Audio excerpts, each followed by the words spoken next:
साहब बार बार state hood 370-35 की बात करते हैं, तो वो उमर अब्दुल्ला को ही मालूम होगा उनके पास रोड मैप क्या है। हम भी देखते हैं कि वो आगे कैसे चलते हैं। जिस तरह उमर साहब दामन पिछाड़ रहे हैं, दामन बचा रहे हैं 370 से, तो साफ लगता है कि जब मोदी जी ने 370 हटाया तो 3 दिन पहले फारूक साहब उनसे मिले थे। फारूक साहब ने निकलने के बाद कहा कुछ नहीं हटेगा, उसके बाद हट गया और फारूक साहब उमर साहब सबको गेस्ट हाउस में रखा गया, SKICC में रखा गया। तो 99% लगता है कि उमर साहब फारूक साहब इनको दे वर ऑन बोर्ड, इनसे पूछ के मोदी जी ने 370 हटाया था। हमारी नेक तमन्नाएं उनके साथ हैं, तो उम्मीद ये रखेंगे कि जो वादे उन्होंने किए हैं वो उस पर कायम रहेंगे। और हम मरकजी सरकार से भी गुजारिश करेंगे कि उन्हें भरपूर ताउन दें, क्योंकि जम्मू कश्मीर के लोगों के मसले मसाइल जो हैं, चाहे सियासी मसाइल हों, डेवलपमेंट के हवाले से मसाइल हों, इंसानी हुकूक के मसाइल हों, या जो पिछले 5 साल में जो नाइंसाफियाँ हुई वो चीज़ें हों, ये हम सब के ईगो से बहुत बड़े हैं। तो इलेक्शन का वक्त गया है, अब मसाइल के हल की तरफ तवज्जो देना बेहद ज़रूरी है। और ख़ास तौर से जो उमर साहब बार बार स्टेट हुड 370-35 की बात करते हैं, तो वो उमर अब्दुल्ला को ही मालूम होगा उनके पास रोड मैप क्या है। हम भी देखते हैं कि वो आगे कैसे चलते हैं।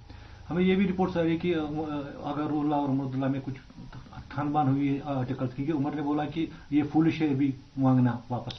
मुझे नहीं पता, वो आप उनसे पूछ लें, उनके घर की बात है, मैं उसमें नहीं पढ़ना चाहता, उनके पार्टी की बात है। लेकिन इतना तो अब क्लियर हो रहा है, जिस तरह उमर साहब दामन पिछाड़ रहे हैं, दामन बचा रहे हैं 370 से, तो साफ लगता है कि जब मोदी जी ने 370 हटाया तो 3 दिन पहले फारूक साहब उनसे मिले थे।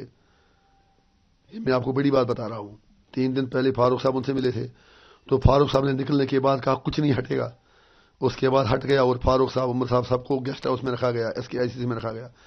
तो 99% लगता है कि उमर साहब फारूक साहब इनको दे वर ऑन बोर्ड, इनसे पूछ के मोदी जी ने 370 हटाया था। ये सारा एक मैच फिक्सिंग था। और आज जब पूरी मदद बीजेपी ने की NC को पावर में लाने में, उसमें कोई डाउट ही नहीं है। और जब NC अब पावर में आई है तो उमर साहब ने अब 370 से दामन पिछाड़ दिया है।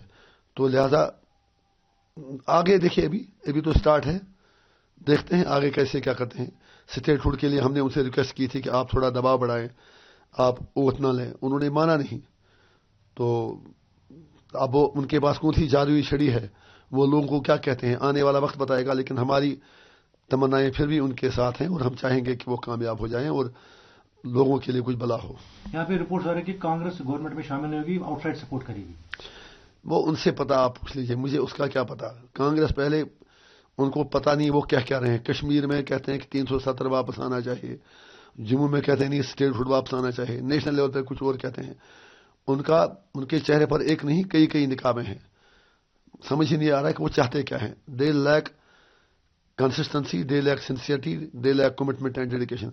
कांग्रेस जम्मू कश्मीर के हवाले से सबसे ज्यादा कंफ्यूजन का शिकार है। ऋषि साहब, आपको भी पता है साको समिट चल रहा है पाकिस्तान में, आप MP है बॉर्डर एरिया के, तो क्या उम्मीद है आपको वहां जयशंकर जी से?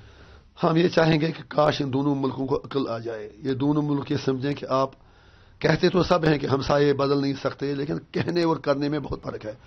एक बार इन दोनों को सोचना है कि एक दूसरे से लड़ नहीं सकते, एक दूसरे की बात इन्हें माननी पड़ेगी, जो इंसाफ होगा वो लोगों से करना पड़ेगा। और उसके लिए ज़रूरी है कि कश्मीर का मसला जो है, जो 47 से आज तक एक नासूर की तरह पूरे जम्मू कश्मीर को, बरसगीर के लोगों को सता रहा है, उसको इंसाफ और अदल की बुनियादों पर हल करें। आपको लगता है कि मतलब जयशंकर जी को कश्मीर की बात करनी चाहिए? उधर जरूर करनी चाहिए, सीधी बात है। क्योंकि जब हिंदुस्तान की बात करें, ये कहते हैं कि POK और गिलगित बल्तिस्तान के लोग इंडिया के साथ आना चाहते हैं, इनको वो बात करनी चाहिए। वो तो कहते हैं कि सारा कश्मीर हमारा है। ओब्वियसली दोनों लोग बात करेंगे, एक कम से कम एक रियलिस्टिक अप्रोच लेके जब जाएंगे, सिंसियरिटी जब होगी, तभी अपने लोगों का भला करेंगे। हमारी दोनों सरकारों से गुजारिश होगी, आप जम्मू कश्मीर को एक इंसानी मसले से देख लें। ये कोई पॉलिटिकल मामला नहीं है, ये इंसानी मामला है, जिंदा लोगों का मामला है। यहाँ पर 47 से आज तक लाखों लोग मरे हैं, चाहे कश्मीरी मुसलमान हों, पंडित हों, फौजी हों, मिलिटेंट हों, पुलिस वाले हों, हर हैं तो सब इंसान ही, सिर्फ लोग मर रहे हैं, निकल क्या रहा है। तो इसलिए बेहतर तरीका है कि मिल बैठ के अपनी ईगो को, अना को, अपने गुस्से को एक तरफ छोड़ के एक रियलिस्टिक रेजोल्यूशन निकाल दें। For exclusive and insightful videos, subscribe to our new channel ABP Live Premium.